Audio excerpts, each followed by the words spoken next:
हमारे इंडिया में एक ऐसा घर है जिसे काफी ज्यादा हॉन्टेड बताया जाता है। ऐसे तो उस घर में कोई नहीं रहता, लेकिन कोई उस घर के आसपास में भटकने की कोशिश करता है तो वो सीधे मेंटल हॉस्पिटल या मुर्दा घर पहुंच सकता है।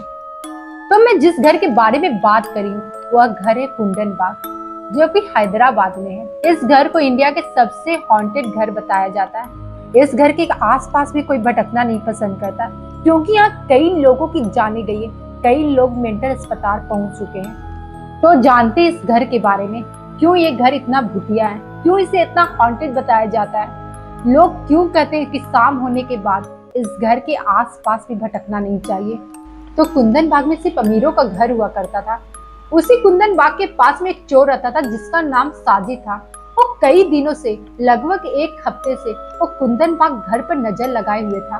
वो एक हफ्ते से यही नोटिस कर रहा था कब उस घर के लोग बाहर आते, कब गार्डन में टहलते, कब उस घर के लाइट ऑफ होते, कब ऑन होते, कब उस घर के लोग खाते, कब सोते, हर एक चीज पर नजर लगाए रखा हुआ था। फिर करीब एक वीक बाद साजिद अपने में ही कहता है, आज रात इस घर में जाकर चोरी करूंगा, क्योंकि ये घर कुंदन बाग में तो मुझे यहाँ काफी ज्यादा पैसे मिलेंगे और काफी जेवर मिलेंगे। ये सोचते हुए साजिद कुंदन बाग के घर में रात को खिड़की के सहारे जैसे तैसे करके खेल तो जाता है, पर जैसे वो ग्राउंड फ्लोर पर चोरी करने जाता है उसे वहाँ कुछ भी नहीं मिलता है, कुछ भी नहीं। वो निराश हो जाता है। फिर वो फर्स्ट फ्लोर पर जाता है तो वहाँ उसे काफी ज्यादा अजीब सा स्मेल आ रहे थे। ऐसा लग रहा था कितने दिनों से सड़े हुए मांस रखा हुआ, कई दिनों से जानवर मरा हुआ और उसके सड़ने का स्मेल पूरे घर में फैला हुआ है। उससे वो स्मेल बर्दाश्त नहीं हो रहा था।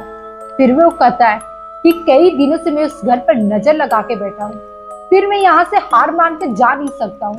वो अपने पैकेट से रुमाल निकालता है, अपने फेस को कवर करता है और फिर वो जैसे ही एक रूम का दरवाजा खोलता है, वो जो देखता है उसे देखकर उसकी आंखें फटी रह जाती है। वो देखता है कि एक नहीं, दो नहीं, तीन तीन लाशें बेड पर पड़ी हुई है।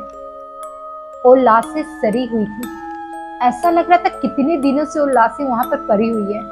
डर के मारे साजिद सीधे पुलिस स्टेशन जाता है और पुलिस को सारी बातें बताता है। ये सारी बातें सुनने के बाद पुलिस को ऐसा लगा कि साजिद अपने आप को बचाने के कारण मन ग्रहण कहानियां बनाकर मुझे सुना रहा है। तब उन्हें पता चला कि हाँ, सच में 3 लोगों की लाशें वहां पड़ी हुई है। ये सब पुलिस ने फॉरेंसिक डिपार्टमेंट को सौंप दिया। कुछ दिनों बाद फॉरेंसिक डिपार्टमेंट का रिपोर्ट आया। जब ये रिपोर्ट पुलिस ने पढ़ी तो उनके पैरों तले जमीन खिसक गई। पुलिस को तो ऐसा लग रहा था कि ये मौत लगभग 5 से 6 दिन पहले हुई है, क्योंकि उस रिपोर्ट में लिखा हुआ था यह मौत 5-6 दिन पहले नहीं, लगभग 6 महीने से वह लाशें उसी कमरे में परे परे सड़ रही थी। पर ये कैसे हो सकता है? साजिद ने इनफैक्ट खुद कहा था कि वो एक हफ्ते से उस घर पर नजर लगा के रखा हुआ है। कब उस घर के लाइट ऑफ होते, कब ऑन होते, कब उस घर के लोग खाते, कब कपड़े पसारने जाते, कब गार्डन में टहलते, हर एक चीज पर वो नजर लगाए हुए था। फिर वो कैसे मर सकते, और वो भी 6 महीने पहले। आपको भी ये सुनकर अजीब लग रहा होगा ना, पर हाँ ये सच है।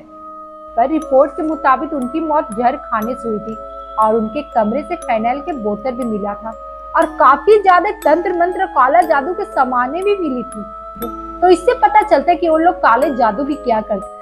जब पुलिस ने पड़ोसियों से पूछताछ की तो पड़ोसियों का भी यही कहना था, हम विश्वास ही नहीं कर सकते कि वो मर चुके हैं, क्योंकि उन्हें हम हमेशा देखते हैं। इनफैक्ट मैंने आज भी उन्हें देखा था, सुबह में कपड़े डालते हुए बालकनी में, दोनों बच्चियों को गार्डन में खेलते हुए। हमेशा उनके घर से आवाजें आती है। फिर हम कैसे विश्वास कर सकते कि वो मर चुके हैं, वो भी 6 महीना पहले। तभी पुलिस ने पड़ोसियों से और पूछताछ की कि वो 6 महीना पहले कैसे थे। तब उन्हें पता चलता है कि उस घर में एक औरत अपनी 2 बेटियों के साथ रहती थी। ये तीनों काफी ज्यादा अजीब थी। ये किसी से बातचीत करना पसंद नहीं करती थी। ये तीनों अपने में ही रहना पसंद करते थे। फिर पुलिस ने अपनी फाइनल रिपोर्ट में यही लिखे कि इनकी मौत 6 महीने पहले हुई थी और इनकी मानसिक स्थिति ठीक नहीं थी। 2002 में हुई इस घटना के बाद से लोग इस घर के आसपास भी जाना पसंद नहीं करते, जिसको आज लोग द हाउस ऑफ कुंदन बाग बुलाते हैं। अगर आपको यह स्टोरी अच्छी लगी तो प्लीज मेरे चैनल को सब्सक्राइब करके जाइए प्लीज।